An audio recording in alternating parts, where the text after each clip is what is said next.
This presentation will provide an overview of the key critical issues associated with Beowulf, that well-known Anglo-Saxon epic poem.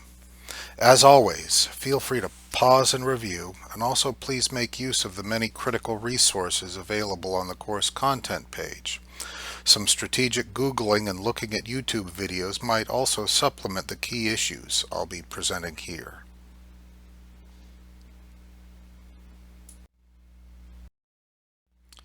Here's a quick table of contents for this poem.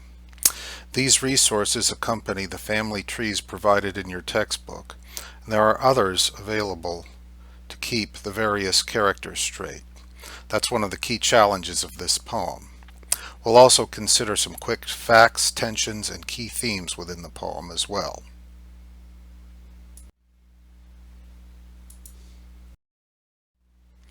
Here's one useful family tree. It provides a sense of the relationships and interactions between the characters. Keep in mind that the hero Beowulf's people are the Yeats, and Hrothgar's people are the Danes, and are also referred to as the Scyldings. A third group, the Swedes, are also the Sylfings, figure into the network of conflicts described in the poem's historical accounts.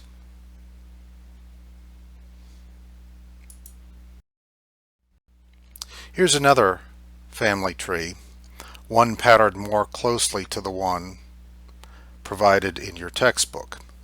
It is helpful as you read the poem to refer back to this resource and also to the character glossary that you can find immediately after the conclusion of the poem. Some thumbing back and forth between the poem and these resources will serve you well.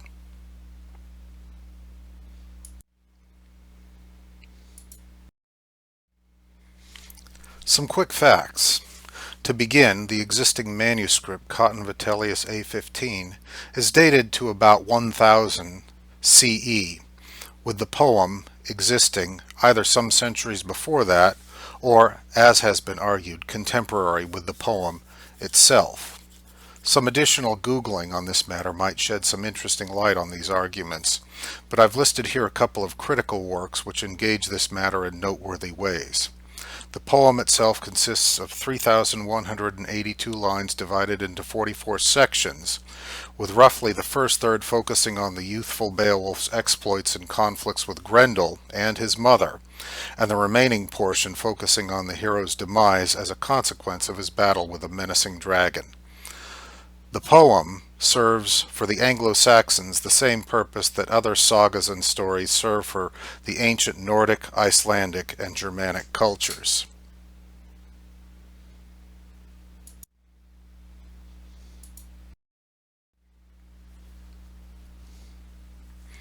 Best understood as an unwieldy conjoining of pagan and Christian elements, the poem displays tensions between the glory sought by the Germanic warrior and the humility required of the devout Christian. Also, the poem displays Beowulf foregoing the use of weapons at key points, or watching them fail him at key moments in combat, key details that can be connected to the poem's larger themes and tensions. The hostile landscape beyond the safety and community at Heorot underlines the distinctions between civilization and nature, and the poem also has value as a historical document, capturing the glorious and heroic deeds of long-past warrior kings. I've linked you to the famous essay of that well-known Anglo-Saxon scholar J.R.R. Tolkien, whose work addresses this and other key aspects of the poem. Although it might be a bit much for a beginning reader of the poem, Tolkien's insights are invaluable for any reader seeking a more intimate acquaintance with this well-known epic.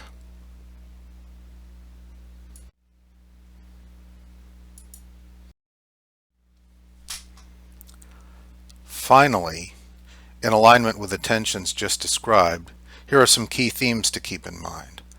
As the conflicts between man and monster unfold, the poem asks readers to consider the virtue that makes for fit kingship. The scholar R.E. Caskey, writing in 1958, identified the virtues of sapientia et fortitudo, or wisdom and power, that are essential to good kingship. Although it might be again a bit much for a beginning reader, I've linked you to this essay. Beyond this matter, the poem explores the contrast between worldly fame and heavenly glory, between earth and heaven, between loyalty to the tribe and loyalty to God, and between male and female perspectives on the values reflected in the poem. Overall, the poem prompts far more questions than it actually answers, and for a student of literature that is a good thing. Hope you enjoy your encounter with this most enriching and perplexing of poems, and that you enjoy the mystical, mythic world that it depicts. Thanks for listening.